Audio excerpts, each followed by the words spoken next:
On today's episode of the Views from Section 400 podcast, Pete Alonso has become the Mets home run king.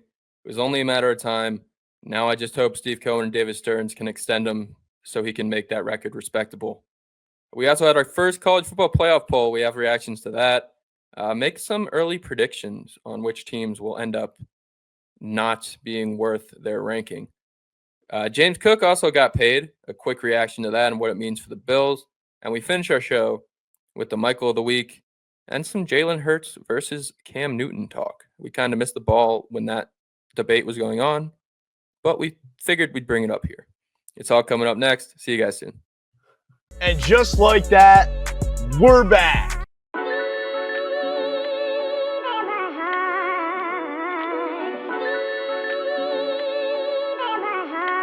A16, turn me up.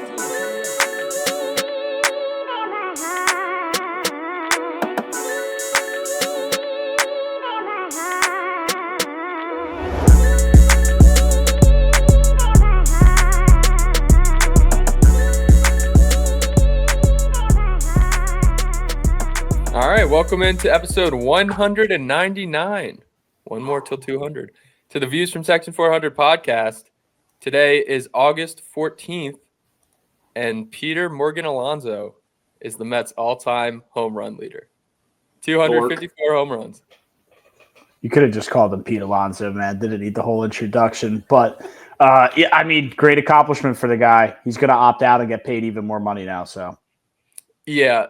So two things on this. One, thank you, Matt, and thank you to all of our Phillies fans. Thank you to Will. I was really expecting somebody after he broke this record to immediately call the Mets a poverty franchise because it's so low. It's the third lowest home run total in baseball for a team lead. So thank you for no one calling me out on that.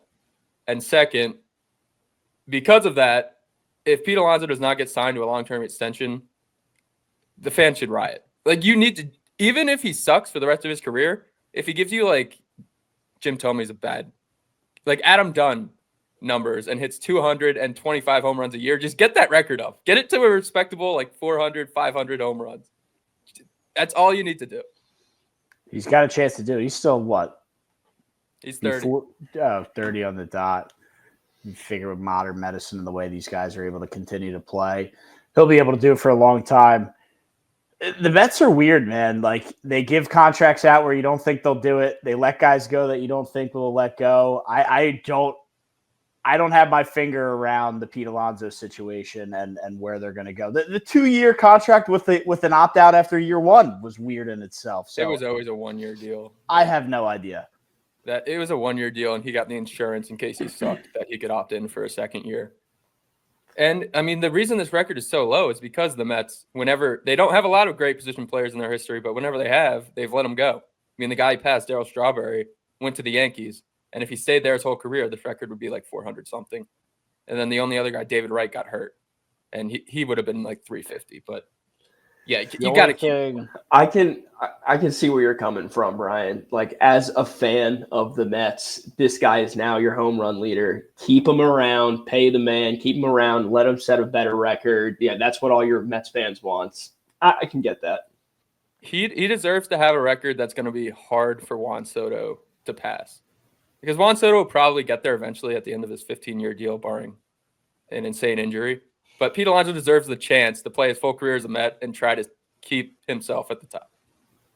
The last thing I need to say on this, the only silver lining I will give this franchise that I hate so much is I don't believe Shea Stadium was very hitter-friendly, and I know Citi Field is not very hitter-friendly. So that's the silver lining you can take away is that, not a lot of home runs are hit in the Queens. The first year of Citi Field, it was a disaster. David Wright hit like 10 home runs because it was so deep. And how was Shea Stadium? I don't remember. It wasn't as much of an atrocity as Citi Field was when it first opened, but it wasn't great. It wasn't hitter friendly. And even the Polo Grounds for the couple years they played there, like out center field was 600 feet. Yeah, they didn't grow up. The franchise didn't grow up in home run friendly ballparks. So you have that to fall back on, I guess. Yeah, or your teams just weren't that good, which is honestly the truth. If they were coming to New York, they were going to play for the Yankees. Yeah, and all the Mets legends are pitchers. There's only a handful of good position player hitters, and most of them aren't homegrown. You have like Darryl Strawberry, now Pete Alonso, and David Wright. Those are your 3 homegrown hitting stars. Where did they get Beltran from? He started with the Royals, and then he went to Houston, and then he came to the Mets in free agency. And then they traded him for the guy over there with the Phillies right now that's trying to win Cy Youngs. Who, Bobby Mr. Brady? Zach Wheeler. The last thing I had on Pete Alonso, Matt, do you remember Jordani Valdespin at all? The name sounds familiar. I got a lot of random baseball players in my some corner of my brain. It does sound familiar, but off the top of my head, I can't tell you. What was he, a second baseman? Yeah, he was an infielder, like a utility infielder for the Mets that stole a lot of bases. I think he stole home once against Steven Strasburg. It was pretty electric, but he tweeted out a congratulations to Pete Alonso and verbatim said, "Congrats to Pete Alonso on joining me in the Mets home run record books as the Mets all-time pinch hit home run leader." Oh, there they go. They share a title. I mean, that's got to be, 7 home runs for pitch hit home runs? Yeah, the dude at has least over 10. Like a year. I think he's off the top of my head, I want to say 11. I got to look it up now. But Valdespin, I don't think he tweeted since like 2023. And that was his first tweet in 2 years. Just a little flex like, oh, yeah, I'm the all-time pinch hit home run leader. Guy's trying to make a comeback. He's still relatively young, I think. He's probably like 30-something. I was gonna say if he stole something off, stole home off Strasburg, I figured he was around there. But yeah, I mean, something for the Mets to celebrate in the midst of an all-time collapse. We're not there yet. They're still in a playoff spot. They just teed off against Spencer Strider, who has his own issues this year. But if Pete Alonso can get hot, he's the type of guy that can carry an offense. The pitching's another story. They're calling up Nolan McLean. Hopefully he can give you good innings. They have Brandon Sproat waiting to get called up. Is he the I saw that today. Is he the American Ohtani? He tried to be, and then he stopped hitting and rose up very quickly as a pitcher. Are they going to allow him?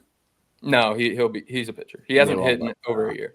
I saw on ESPN they were saying has the DH designation as well.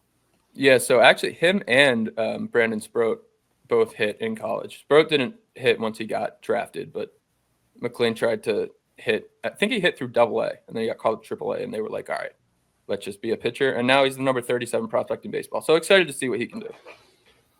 First start this week on Saturday, right? We'll see what kind against of the Red Hot Mariners. Yeah, and also, you don't want to rely on a rookie being your number 2 in the playoffs. No, but I think his job at this point is just not to be Frankie Montas and give up 6 runs in 3 innings every game. He's the bridge to the playoffs. Yeah, if the Mets can manage to make it into the postseason, it'll be Senga, Minaya, David Peterson. Figure it out from there. Ryan Helsley hasn't looked particularly great either, but I know you loved his acquisition. He's been good. I saw a graphic that had Tanner Banks has better season stats than Ryan Helsley this year. Yeah, he wasn't having a great season before he got to Banks has been horrific. Actually, I shouldn't say horrific. His ERA is in the 3s, but yeah, he's got a 3.3 ERA. It's not bad, but Banks has not been fun to watch. No. Either way, the Mets get a big win. Pete Alonso, home run king. Please sign him to an extension. But it's football season, and I think we should talk some football. It is. Finally. It is finally football season. We had our first AP poll of the year. Now take this either with a grain of salt or take it as the Bible. Up to everybody. Up to you guys, up to the listeners. I will say, Texas, the number 1 ranked team, first time in their first time in a long time, they're ranked number 1 in the AP poll. Number 1 in the AP poll is not necessarily indicative of success. The last time a preseason number 1 won the title is 2017 Alabama. The time before that, 2004 USC.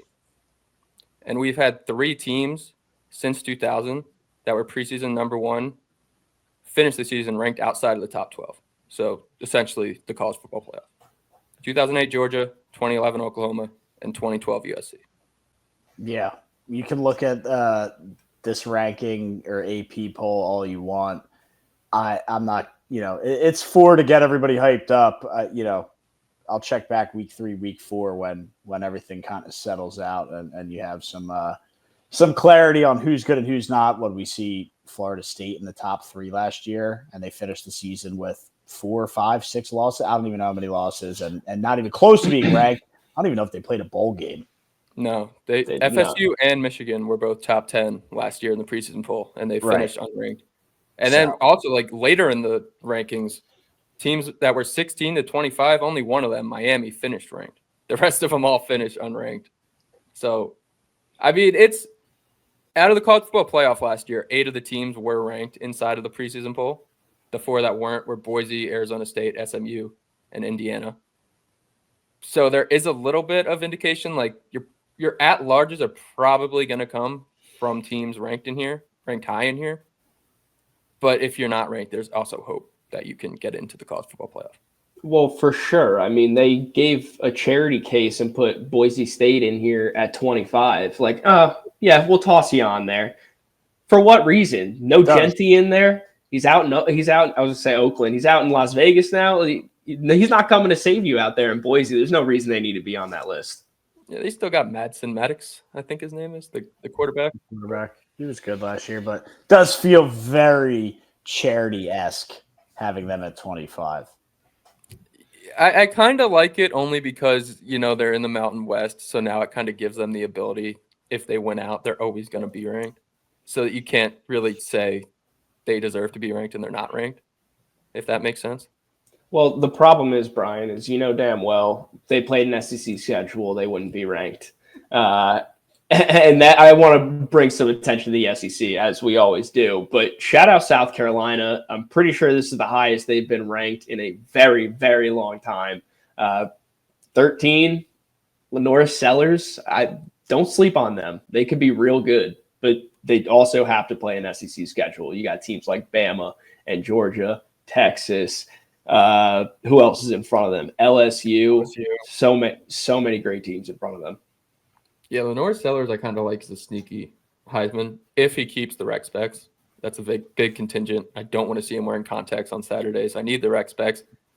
I think they finished last year 14 or 15. So good on the voters to kind of keep them in that same spot, because I don't really think they lost any big pieces. They lost some defensive guys, but good on the voters to kind of give them credit. You want to see Lenora Sellers win the Heisman and get the buff with the specs on. Specs. Yeah, I need it. That'd be so cool. Some Eric Dickerson action. Yeah, get our fellow Four Eyes some respect in the Heisman buffs. I don't think we've had one. Jack, we should talk about Auburn. 10 votes. They're on the list. They were in the poll. I'm not mad. Don't you want them in the outside looking in? Yes, absolutely. Get hungry. Breathe some fire. Yeah, get hungry. Get they in there. They haven't been there forever. Why put them right in? Why we can't with a little fire? We have they the haven't talent been ranked to start the season since 2020. That's bad. Look, we have the talent to be in there by week 2. We could absolutely blow the doors off the start of the season and come out large, get into that ranked category. But we want these guys hungry now. We don't want to be ranked. What's the point? I wouldn't want to be. You don't want a charity case, Boise State. If they beat Baylor on that Friday to open the season, which is a whole nother – I don't understand why Baylor moved it to Friday. But if they beat Baylor, who also received votes in this poll – that's electric. Yeah, but the high school kind of takes over. And I was going to say high school, Texas football, Friday nights. That's a road game? Yeah. It's not a fun game to start. Is it at Baylor? I thought it was in Texas at it might be a neutral, but it's essentially it's like Auburn playing Houston and Birmingham and calling it a neutral. We could say it was a neutral, but it was a home game. Wait, are you talking about basketball? Yeah. No, that was Auburn went down to Houston and played. Yeah, no, they beat them. But this year we got them in Birmingham. Oh, this upcoming year we get them in Birmingham? Yeah. Oh, that's lit. Okay.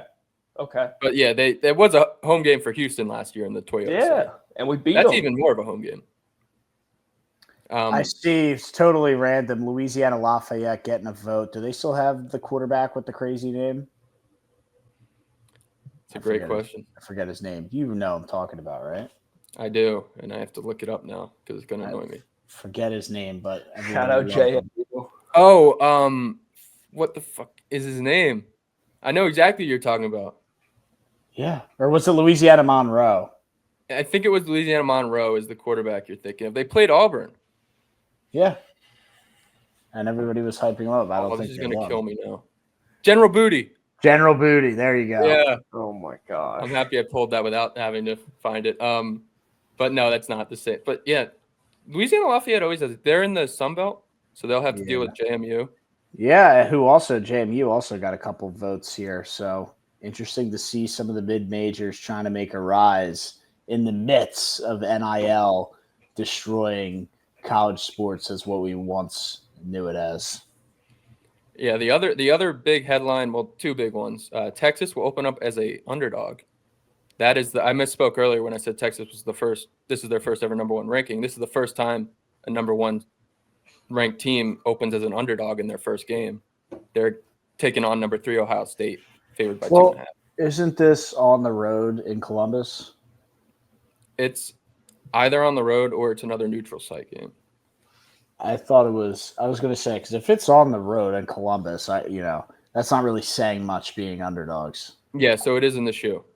Yeah, like that's. I mean, are you going to fault them? I mean, that's a tough environment to play.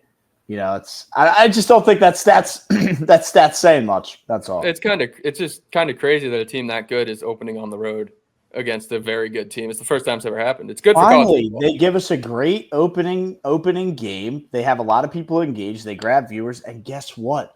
Whichever team loses is still going to have a chance to write their season. It's not going to destroy and derail their season, and they're not going to have a shot. The reason they didn't used to do it is because the playoff was so tight. Even before the playoff, they had the 1 versus the 2. If you had a loss, you were done. So I like the way they're going in the direction of putting 2 top teams right at the top, right at the beginning of the season. Get the fans engaged. Get the nation engaged in college football again. I can't wait. I'm extremely excited for it and looking forward to being involved in college football a lot more than I have been in years past this upcoming year. War Eagle. Yep. War Eagle. We also get a week 0 game for Auburn, but for college obviously football. It's not as big of a game as Texas Ohio State, but in week 0 we get 17 Kansas State against 22 Iowa State. I mean, even week 0 games now we're getting some good action. Is that the Ireland game? Yes, yeah. That'll be fun. Last year it was fun. It all goes downhill from there, boys. Yeah, Florida State fans maybe don't want to hear about the Ireland games. I mean, dude, Georgia Tech was big underdog going into that game. They were like a good team last year. They took Georgia to 7-8 overtimes. Yeah, I mean that's a tough rivalry game. In state. Yeah,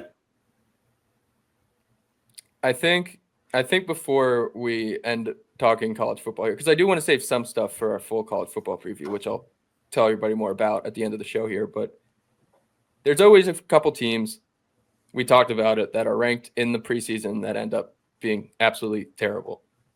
So give me 2 or 3, each of you, that you see just having bad, maybe not even bad seasons, but they're not going to be competitive and they're ranked in this poll. That's in the top 25. Yeah. That are going to be just like Florida State 2.0. So they don't have to be Florida State bad, but like a 500 team maybe, like not even close to being ranked. I don't know much about all these teams. Honestly, I'm going to throw my money very quickly on Oklahoma. They stuck out to me. Yeah, I thought about Oklahoma. They had a bit of a down year last year, and I think they take, being the number 1 football team in Oklahoma, no pro teams. I think they have a lot of pride, and I actually think they might come out with a little bit more fire under them this year after, the boosters in Oklahoma don't like to see their football team down bad like that. So I think they could come out and do good. The team that popped out to me, and I know nothing about them, but just screams fraudulent at 12, is Illinois. I don't know what the hell they're doing there. Go play some basketball. That just does not seem like that's going to hold all year. No, and they went bowling. They were in a good bowl game last year. I forget which one it was. I Maybe mean, I don't know what their schedule is, but like, dude, Penn State, Ohio State. I mean, they could probably lose to Iowa. I don't even know. Like, yeah, I'm not going to go through the whole Big Ten, Michigan, but I don't know. Okay, Illinois. So they have a bit of an Indiana 2024. I would take Indiana over Illinois. I mean, in the sense that like Indiana didn't really play anybody last year, and that's how they got so high. I got you. And it was the Citrus Bowl they won last year against South Carolina. But they have Duke on the schedule. They have Indiana, USC, Purdue. They get Ohio State at home. Washington, Rutgers, Maryland, Wisconsin, Northwestern. Like they could lose by 30 to Ohio State at home. It might be the same exact thing as Indiana last year, where they get their doors blown off by Ohio State, but they beat all these. But they beat all kind the of middling Big Ten teams. I mean, yeah, they are. Did they do what Indiana did in the likes of bring just a lot of talent in from the portal? I know nothing about Illinois football this year, but so seeing them at 12, finished last season ranked 20. Okay. So they did well to finish the season last year. Illinois football is not great. Go play basketball. It just doesn't strike me as a team that's going to be there all year. Another team that stuck out to me was Ole Miss. Talking about your boy now, Jackson Dart, playing for the Giants. How is Lane Kiffin going to fare without his golden boy down there in Mississippi? I don't know. Yeah, so I'm surprised. I don't know who their QB1 is, if they've even named one yet. But they were in discussions to try to flip Deuce Knight from Auburn for forever. And Lane Kiffin was like posting Instagram pictures with him, scouting him in his games. And then Deuce Knight ultimately chose Auburn. So I don't know if they really have a backup plan for that. I'm sure they do, but it's kind of interesting. I think Deuce Knight was supposed to be War Eagle. I think Deuce Knight was supposed to be their Bo Nix. Which is crazy because Ole Miss got into this ranking and Auburn's outside looking in. And they, I'm assuming, got this quarterback and Ole Miss didn't. Yeah, well, that Deuce Knight isn't even going to – he might not even play this year. If Auburn's its best version of itself, Jackson Arnold will start every game for Auburn. I mean, we know how they like to do it, dude. They're quarterback by committee down there on the plains. They have been, and that's why they've been bad. Which, for people who aren't familiar with college football, that is not a great way to have a successful season. Is to go quarterback by committee. We're really hoping Jackson Arnold becomes what he's him. Yeah, Matt. I can promise you, it's not by design. I know it's not like we want to have to do this. With the playmakers, baby. With the playmakers Auburn has this year, Jackson Arnold's going to have to be very bad to fail. Yes. Cam Coleman, Eric Singleton Jr., and Malcolm Simmons, who I think is cleared of all of his charges. He had a thing in the offseason. Three of the most electric wide receivers in college football. So Jackson Arnold's really going to have to be bad if he's going to fail. Agreed. Not to harp on it, but where is Peyton Thorne now? What's he doing? He signed a contract somewhere. He's with the Bengals. Yeah, he's with the Bengals. Yeah. How? I don't know if he's been cut yet, but he was with the Bengals. He's a very tall quarterback. He is still with the Bengals. He's got the athletic traits, but he really needs some coaching. I guess Auburn wasn't able to provide that. He stinks. I'm not saying he doesn't. He's got the size. But we do see this all the time where NFL organizations will draft these guys, sign these guys who they know are projects, but whether they actually think they can pull it off, I don't know what it is, but they'll bring them in and they'll say, "Yep, let's commit some time and energy into try and train you into being a quarterback," and we rarely ever see that work. If there's one organization you want to go to for stability and upward trajectory, it's the Cincinnati Bengals. Great fit for him. Good luck to him, man. Won't wish on his downfall. Yeah. We talked about Boise State. Is SMU a pity party at 16? I don't know. They tried to keep. They had chances against Penn State. They just could never really capitalize, and that's how Penn State was able to just kind of keep pushing along in that game. And ultimately, it was also 5 degrees out, which I don't think bodes well for a team from Texas. But other than that, I mean, I'm not sure what SMU's doing at 16. Well, if the NIL, they have so much money, they can bring in pretty much whoever. They're trying. They just don't have the talent quite yet. Are they going to be the new, just buy everybody and be relevant at football every year? They're going to try. They're going to try to be. Who's their quarterback? That's a nice dual threat option. But yeah. Yeah, with NIL, that was exactly what I was going to say. They have all the opportunity to bring in talent, but I don't think anybody's really coming knocking on that door too hard yet. Why do they have so much money compared to other schools? They're alumni. A lot of wealthy folks. Oh, really? I didn't know. Yeah.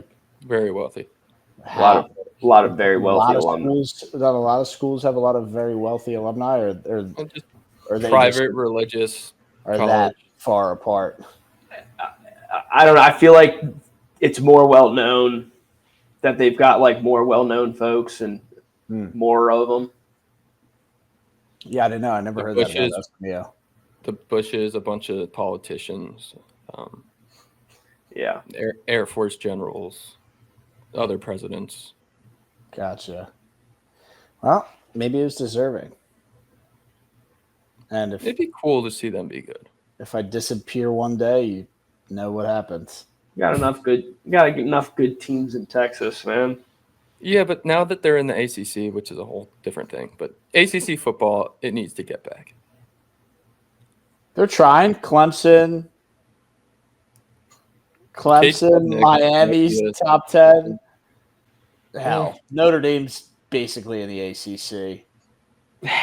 I don't know why they haven't. I mean, I know why they haven't converted yet because they're basically an ACC school. Get a college football playoff, but yeah, every other sport they're ACC. They're basically ACC. Don't they play a lot of ACC teams too, or no? Some bad ones. Yeah, geographically, whoever's close, and they're kind of close to ACC. Although remember they lost to Northern Kentucky last year, or no? Eastern Illinois. Northern Illinois? Yeah, what was that, week 2? Yeah, they lost to Northern Illinois. Yeah, they did. At home. Well, they only play at home. Yeah. We get the Catholics versus convicts game to open up the season. That's Notre awesome. Dame, Miami. That's exciting. Dude, they are doing something special with college football this year in terms of the matchups, in terms of the way they're starting the season. As much as we've kind of picked apart this top 25, I do think it's an electric top 25, especially with the teams that are on the outside looking in. And I think it's November 1st, that electric slate of just ranked versus ranked versus ranked versus ranked up and down the board. I know it looks electric right now in August. Could change around a little bit, and some of those matchups could be unranked versus unranked. But at least here in August, 2 months out, could be an electric hollow weekend on November 1st.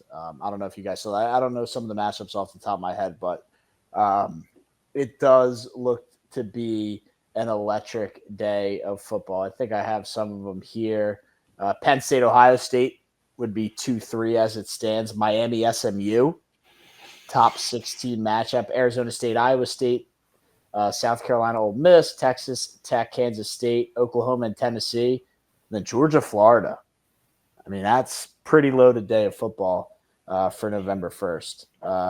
That'll play. Texas Tech, Kansas State could be unranked by the time we get there. That sounds Arizona State, Iowa State could be that'll be an unranked. Maybe South Carolina, Ole Miss. We don't know what that's going to look like. SEC schedule for the first 2 months of the season. But Georgia, Florida, Penn State, Ohio State, nonetheless, is Those Just would be get two them in. good ones. Oklahoma and Tennessee's in there as well. Notre Dame, their back half is a cakewalk, but they open against Florida, then they host A&M, then they have Purdue, but then they play at Arkansas, which Arkansas is bad, but still hard to play up there or down there, I guess. Still SEC on the road. And then they host Boise State. So that'll be Boise State's kind of test. Are they for real? That'll be fun. What? That's Notre Dame? Yeah. That'll be a fun game. And then they have the game against USC. That's home for them. But then they finish against Boston College, Navy, Pittsburgh, Syracuse, Stanford. Yeah, it's pretty cupcake. That's down easy. the stretch. But yeah, they'll get in again. And actually, it's 12 again, right? Yeah, I was gonna say they would get a bye, but I believe they changed the structure again. And we should probably Right. It's not top 4 get the bye. It's the winner by conference get the bye. Best record with the conference win. Well, that's what they did last year. Now I think it might just be Top 4 period. Yeah. Really? This is all brand new, dude. We're not 50 years into this college football player. We're just doing trial and error year to year. Yeah, year in and year out right now. Yeah, so it is the same as last year with the bids. The top 5 conference champions get an auto bid, and then it's 7 at large. But now instead of the conference champions getting the bye automatically, it's the top 4 by ranking. So we won't have Boise State and Arizona States of the world getting a bye. Good. All right, well, we transitioned from the college gridiron. Can't wait for our college football preview. Can't wait for Auburn to just start playing football again and hopefully being good at football. But we also have NFL football. And one of the Holdens, James Cook, got paid 4 years, $48 million. Kind of funny. He gets paid right after the airing of the Hard Knocks episode where they're talking about his Holden and him not practicing. Happy you got paid, man. Yeah, I mean, we talked about this a couple weeks ago. The Bills could exist and do well a lot better or probably just as fine with or without James Cook. So I don't know if this is considered a win for the Bills. I don't know if this is James Cook got his way. It feels like Cook probably came down a little bit. Maybe he wanted $15 million a year. Maybe he wanted to be closer to Saquon Barkley and be at that 17, 18 number. Who knows? But seems like a fair deal. I mean, definitely deserving of some kind of contract. But the Bills didn't need to shell out, all their capital or all their cap, whatever you want to call it, to sign a guy that they could go and win games without, right? I mean, the Bills with James Cook, the Bills without James Cook, I still have them as, can they beat Patrick Mahomes in the divisional round or the AFC Championship? Yeah, this is good for them. Let's put it that way. You never want to lose a guy. He knows the offense. He had double-digit touchdowns for them last year. He was a big part of their offense all the way down the field in the red zone. I mean, a guy that they relied on. And they do have backup guys that they work in tandem with. So, like Matt's saying, not the end of the world if he didn't come back. But this is definitely a win for them. And, to bring up the Patrick Mahomes and what they're going to do in the playoffs, I still have them, with or without James Cook, he's here now. They're going to be a playoff team. They're going to win the division. I have no doubts about that, barring Josh Allen getting hurt. Are they going to be able to get past Patrick Mahomes? I mean, it's not like James Cook's going to move the needle for me, but hopefully, man, I hope Josh Allen gets one. Yeah, James Cook certainly helps. I mean, Ray Davis is a good player, but they would have been running out there with Ray Davis, and they don't really have any standout receivers. They were also on hard. They got the other running back, Ty Johnson. Yeah, he's not a 3-down back though. No, but he catches passes. He's involved. Yeah, but these are good role player guys, and we talk about it in the NBA more than we do the NFL. But Josh Allen can only do so much when he's throwing with Khalil Shakir out. It's going to be Keon Coleman, Curtis Samuel, Davis back. Gabe Davis, KJ Hamler might make the team. So it's not exactly murderer's row at wide receiver. And James Cook gave you 1,300 yards from scrimmage last year, so they kind of needed him, and it seems like a good deal on both sides. Does anybody understand? This should be my Michael of the week, but how did Amari Cooper not work out in Buffalo last year? Where is he now? He He's on side. Retired. Did he officially retire? He retired, I believe. Okay. Yeah, I thought he was just unsigned. I thought he was going to get picked up this No, offseason. he retired at 30. Wow. I thought he was next after Keenan Allen got re-signed to the Chargers. I thought Amari Cooper was next, but damn, shout out Amari Cooper. Yeah, I thought I saw something on him getting retired. Maybe I'm wrong, but I'm like pretty positive he's out. I don't think he's officially retired, but Was he not? no, I'm not seeing anything. He's officially retired. I'm on a bunch of Reddit threads that are Dynasty Fantasy Football asking what is Amari Cooper doing. Well, if you ask Phillip Rivers, you have to wait 5 years, 6 years, 7 years, and then you can release a video officially retiring. So I don't think he's hit that period yet. I mean, apparently it's a whole process. Like Blake Bortles went on Part of My Take however many years ago and just said, yeah, I'm retired. And that was like the official Blake Bortles is retired because he didn't want to fill out the paperwork. So it's probably a pain in the ass to do. But That's so Blake Bortles. He's the GOAT. I mean, yeah, the Bills could – maybe he's just injured. I don't know. But James Cook is good for Buffalo. I want to see the Bills get by Mahomes. It's very sad. Let's see Josh get one. Yeah. All right, well, let's get to Michael of the Week, I guess.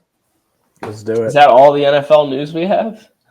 Pretty much, unless you want to talk about the hold-ins we still have. I'm good. Right. I'm good on the NFL. I'm saving it. All right. Feel like there was some injury news. Rashawn Slater out for the year. Big blow to the Chargers. All right. Moving on. Michael of the Week. Chargers? I mean, Justin Herbert is Justin Herbert. Justin Herbert still gets listed in top 5 rankings of quarterbacks, and he's not a top 5 quarterback. What more do you want to get about? Speaking of quarterbacks, the fans were talking. We're going to get a quarterback list. Stay tuned. Yeah, when can we expect that? When can the fans expect that? Yes. Bring on the controversy. Before the season starts. Before the season starts, for sure. Before the season starts, we'll have on views from section400.com Jack's quarterback rankings. In years past, I believe it was a week before the season. Okay. So for the people wondering that are itching, that's maybe when you can expect it.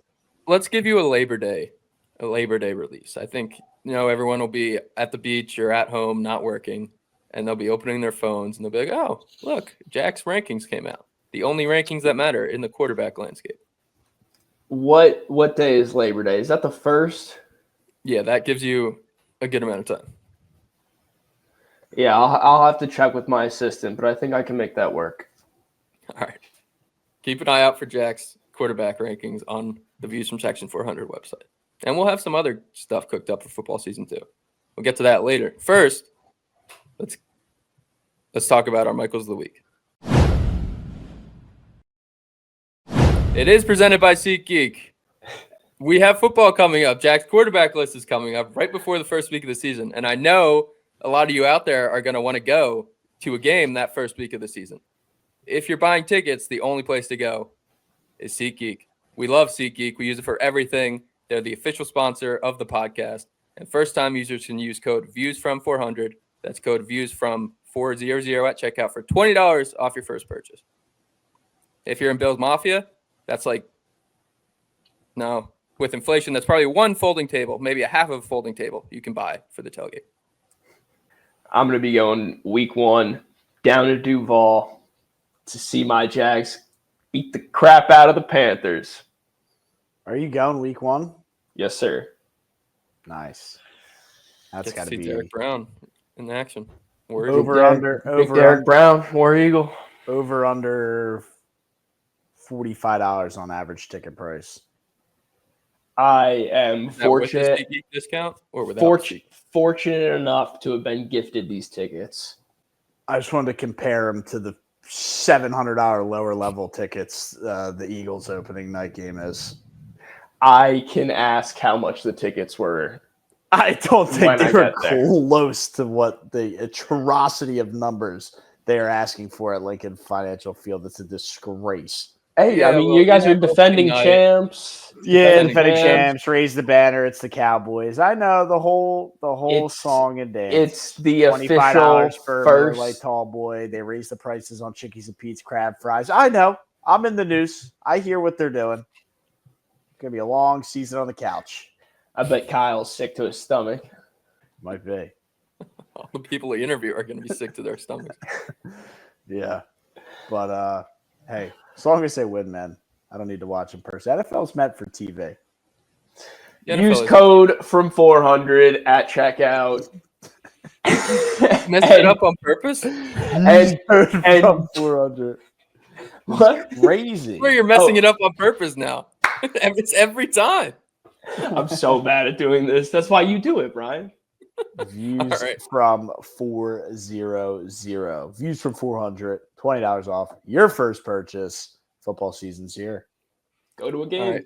Well, Jack, another thing you're sometimes bad at, but you always hate. Your Michael of the Week. Do you have one? I do. This was probably one of the craziest Michaels of the week, just because I never thought I'd be saying these words. But Tingus Pingus wants to start an MMA career post-basketball. Yes, Kristaps Porzingis said he wants to have an MMA fighting, mixed martial arts fighting career after he's done with the NBA. A lot of money in it now. But does he last 5 seconds in a ring? He's a big dog, Brian. I don't know. He's a Chop big him dog down. that has very fragile limbs. You chop him down at the knees. Yeah, I mean, this guy's Eastern European, which seems to bode well for these MMA guys. Other than that, yeah, very injury prone in the NBA. Will be interesting to see if he toughens it out, doesn't get injured, and will show that the NBA is a bunch of fake injuries. It's a deeper dive you can take on that. Porzingis versus Jake Paul. What's the line? Oh, I'm taking Porzingis. Jake Paul, because they're going to rig it. Dude, that reach. It is a big reach, but like he's a lanky, fragile person. I don't think that's you want stocky and built for I fighting. mean, he'll have the money to get in shape. Yeah. He'll have the money to learn the technique, learn the skill of what mixed martial arts is, but nothing more than a headline grabber, clickbait. Craziness. I mean, if you sit out for an illness in the biggest fight of your life, you're going to get blackballed from the MMA. The NBA, you're going to get rewarded with a trade to the Hawks and a big contract. Correct. What's your Michael of the week, Brian? Can't speak. Brock Bowers is bald. Is it because he had a receding hairline or he just shaved his head? See, now that I don't know. Because there's been some great bald tight ends. Jimmy Graham was bald. Antonio Gates was kind of bald. Tony Gonzalez might as well be bald. It kind of pays to be bald. Zach Ertz shaved his head, but I think he just had a buzz cut. Tony Gonzalez isn't bald. He might as well be. The people over there at Amazon. Is he with Prime now? Whoever he's working with are giving him the airbrushed full head of hair. There's something going on there. Darren Waller's bald. He's also a rapper. And now he's an NFL player. If you look at Brock, player, dude, he's in the league. if you look at his picture from last year, like his rookie pictures, he had some very thin hair. May have been fake then. May have been like a toupee or something. But that's the right thing to do. You're a football player. You're not modeling. Shave the hair. Go play football. Yeah, I feel like there's one sport where you shouldn't care what you look like. It's football. So every time someone sees you, you have a big plastic metal thing on your head. I feel like we get one of these every year, though. Last year it was Joe Burrow had the frosted tips, or did he just go completely blonde? I think it was Brian, completely- I got a question, man. I feel like you're always commenting on the appearance of these athletes. Yeah, well, I guess okay, it wasn't a question, and more of a statement. well, last year I did it with Burrow See because I your wanted to hairline, make the Brian. M&M puns. Oh, it's terrible. You're beautiful. Subscribe on the YouTube to see my receding hairline, but it's but I don't know. I wouldn't want to go bald. I'm gonna try to save it. I take pills and put rosemary oil in my hair. But good on Brock Save it. Bowers for going bald. Yeah, some people embrace it. Some people try and save it. You do what you feel is best in your heart on what you want to do. That's why you're able to do what you want to do in life, at least here in America. Does this my last question about bald Brock Bowers? Honestly, that's a great Triple B, great nickname. Does this raise his fantasy stock? Keep it the same, or sink his fantasy stock? Raise, but nothing to do with being bald. I just think another year in, Geno Smith loves the tight ends. So you Pete can say Carroll he's going to be elevates. better this year, but the baldness has nothing to do with it. I don't think the baldness. I mean, maybe it makes them look a little scarier. They have helmets on. Yeah, it could be a little lighter. Brian, Shed that half-pound hair. Brian, I already know. More of what the Raiders have done in the offseason to bring in coaches, a new quarterback, Ashton Genty. Would have been fun to see Devontae Adams there this year, but that obviously didn't work out. Yeah.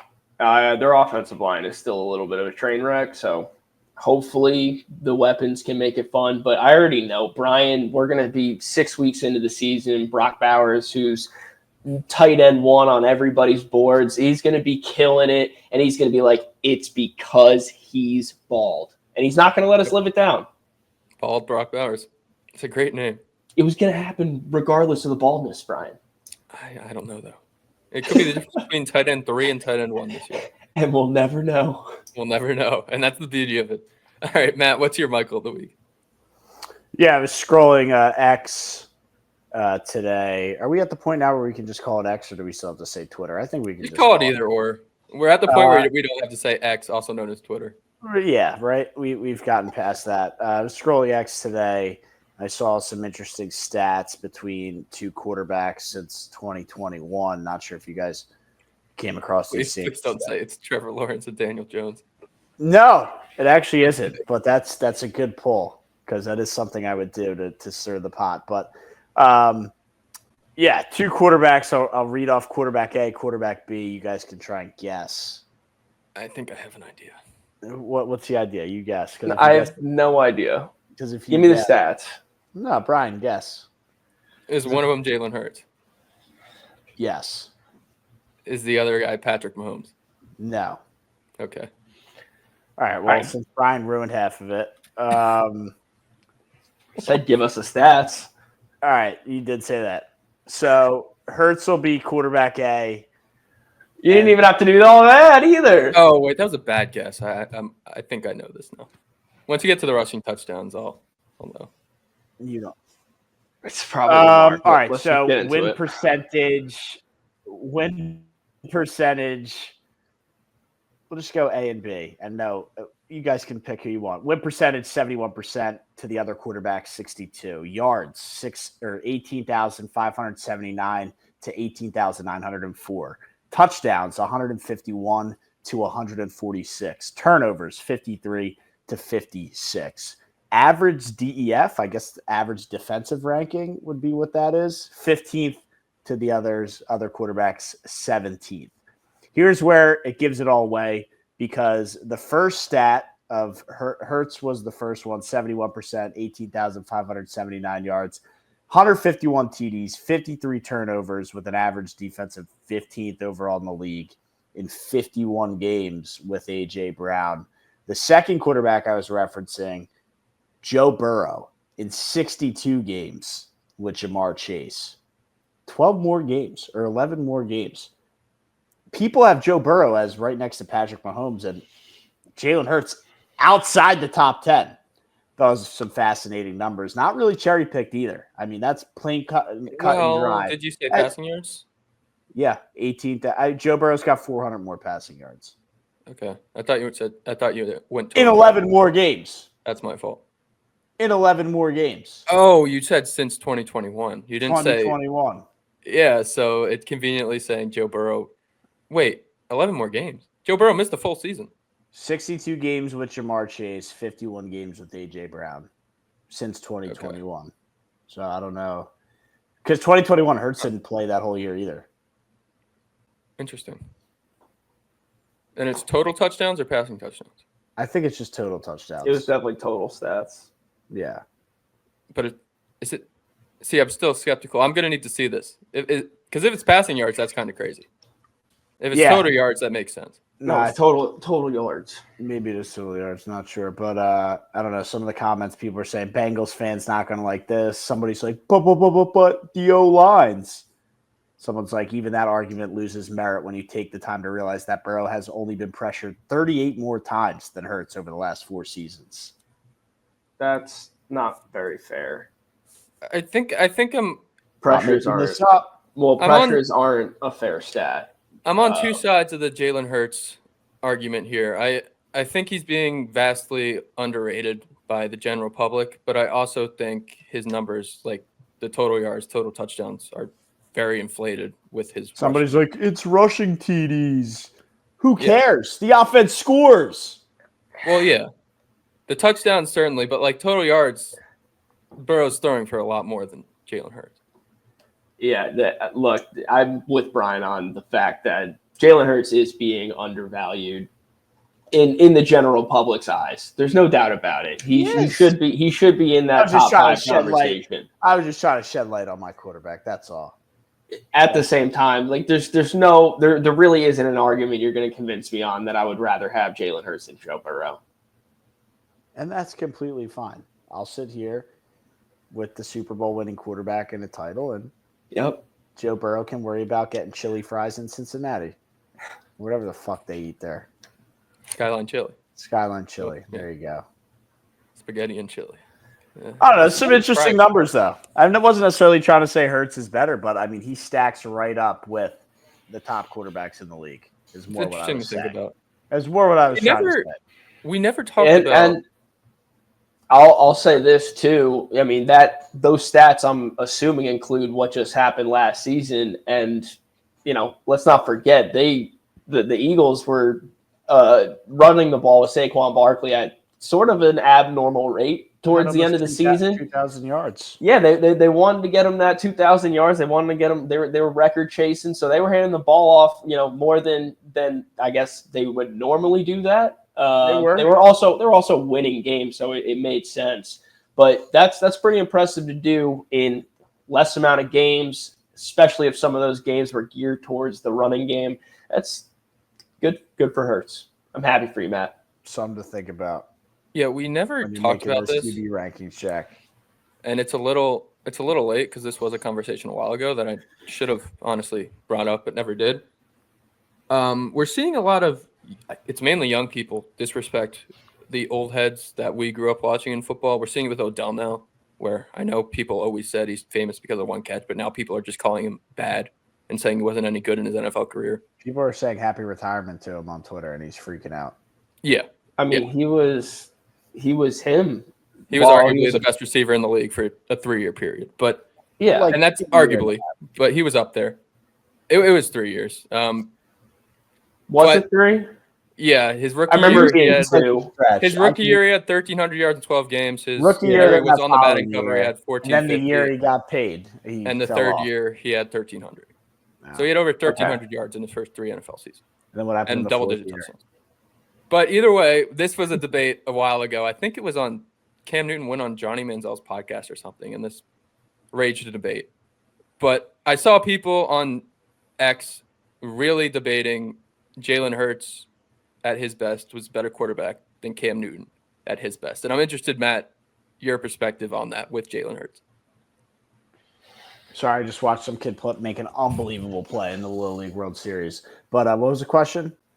Kids on Twitter were disrespecting Cam Newton by saying Jalen Hurts last year was better than Cam Newton in his Super Bowl losing season. Look, there's guys like Cam Newton. There's guys like, who was the other? Chase Daniel, who are absolutely he's had words for Jalen Hurts in negative context. Oh, you're talking about them in the media now. Yeah, them in the media now. And then I go and I look at guys, and they have negative things to say about Hurts. And then I go and look at guys like Peyton Manning and Tom Brady, who have nothing but praise and just love for Jalen Hurts. So that tells me all I need to know about what those two guys saying negative things. Well, and the not two even guys them saying anything about Jalen Hurts. I'm at like, just let me get through my fucking thing here, Brian. So that's number one. I don't care what Cam Newton has to do or has to say or what. 2015 he lost. When it comes to their, you're saying what? The kids are clowning Jalen Hurts or saying that Cam Newton was better? No, it's the other way. They're saying Hurts was better than Cam Newton? Yeah. Like, are the stats better? I don't know what the stats are. Did Cam do it with a less talented team? Sure. Was his division that he played in less talented? I don't know. Maybe the NFC South always seems like it's shit. I don't know. I don't know. Hurts did a lot of special things last year, and so did Cam Newton. I think that's a very fair way to answer that. What I'm seeing from what I saw from a lot of people was like Cam Newton sucked because he had a bunch of Hall of Famers on his team, and they point to like Luke Kuechly and Greg Olsen, Steve Smith, and it's like, well, you didn't watch the games. He was throwing to Ted Ginn, and his running back was Jonathan Stewart, and his O-line was not that great. He had Ryan Khalil, but yeah, I don't know. Cam Newton had a special year, no doubt about it. Also, thinking about it a little bit more, that NFC South, like during that time, that was Drew Brees and Matt Ryan. There was no scrubs, that's for sure. I mean, Jameis, depending on how you look at it, but the Bucs were horrible. The Saints were at the tail end of their glory. No, Jimmy Graham had his crazy season. I guess the Falcons were relevant. Or they were only relevant for 1 year in 2017. Did they have a stretch of like a 6-year run of being great? Well, they were good. They were good. They had Matt Ryan and Julio Jones, Roddy White before him. Michael Turner was a dog. Devonta Freeman was a dog. Who was the other guy? Oh, Tevin. I mean, if you're going to say Michael Turner was a dog, then I'll say Jonathan Stewart's a dog. Turner was better than Jonathan Stewart was. Was he? At his peak, yes, but Stewart did it for longer. And we're undercutting, I think, Luke Kuechly was electric. Josh Norman was the best cornerback in the league for at least a year, maybe 2. 1 year. 1 year. At least a year, that's what I said. That defense was very good. I mean, didn't they lose in the Super Bowl like 16-3? They did. They lost to the Seahawks, right? No, they lost to the Broncos. Oh, that was that year? That was the Von Miller year? It was a very low-scoring game, wasn't it? All right, but sorry, I got to go back to Michael Turner here. 2008, and this was before, so they must have had Freeman and Tevin Coleman at that point. But 2008, Michael Turner had 1,700 rushing yards. 2010, he had 1,400. And 2011, he had 1,350. Michael Turner was a dog. Okay, now pull up Jonathan Stewart's stats. I don't think he ever reached that because he also was dealing with D'Angelo Williams. No, that's true. That's definitely true. I couldn't remember who the second guy was. It's 7:15 though. I gotta go. Jonathan Stewart had over 1,000 yards once. 2009. All right, it is 7:15. I don't know, man. You guys asked a question. Anything I said, you guys looked for an angle to debunk it. So no, I said I like your answer to that question. I liked your answer to that question. Like my point was, people are just dismissing Cam Newton and saying he was the not MVP good. of the league. Oh, I mean, he was Superman. I mean, that was the nickname that people gave him, and he was him. Nobody. My overarching point was I hate these youngins disrespecting. They don't know the game for War Eagle. War Eagle. All right, Jack. I'll let you go before I just update the listeners real quick on football season. Peace. All right, yeah, real quick before we head out here, the Mets are starting soon, and I'm sure they'll break my heart after a big win yesterday. Quick notes just for football season. If you guys have been with us before, we'll basically switch up the show out. We'll cut it after before. we'll basically switch up our broadcasts, our shows a little bit here. Mondays will turn into a full NFL slate kind of reactions. We record Sunday nights, and we'll have that Monday for you, all of our reactions to every game. And then Wednesdays, we have some fun. We give out our confidence picks for the NFL. We have some new segments coming up to look forward to. We'll kind of keep those a secret for now. And we'll get the blogs going again. So make sure to check out viewsfromtexas400.com. We'll have bets. We'll have fantasy stuff. Our guys Colin and Nick will start gearing up for the season, get those blogs out. It's going to be a lot of content, and it's going to be really fast here. I know the summer's a little dry. I know Matt loves to talk tennis and golf. Not as much NASCAR this summer, which I'm surprised about. No, not as much. Kind of got dominated by, I don't know, I guess some of the other stuff we were doing. But, yeah, it was a lot more, I was into golf a lot more this summer, I guess. I watched pretty much every tournament. So it was the summer of golf, which I think I'm slowly starting to gear towards golf over NASCAR, but I still watch the races and I'm involved. I just don't bring it up on the show. Yeah. Now it's kind of, we're transitioning back into football content. We kind of built this brand on football, and that's what I'm sure a lot of you listen for. So the college stuff will stay on Wednesday. I'm sure Jack and I will have a lot of sorrow Wednesdays with Auburn football. But yeah, it'll be fun. But in the meantime, we'll have a U.S. Open preview with our guy Steve, last tennis preview of the summer. On August 20th, we'll have an Eagles preview. Matt will bring on some special guests for that. And then we'll have an Auburn football preview with a special guest, and me and Jack. So some fun stuff coming up for football season. And if you stuck with us through the summer, you're going to like us even more in the fall for football, even though I'm going to hate my team. Go Birds. All right. We'll see you guys on Thursday, on Monday. Tomorrow's Monday, Brian. Learn the days of the week. I never get them right.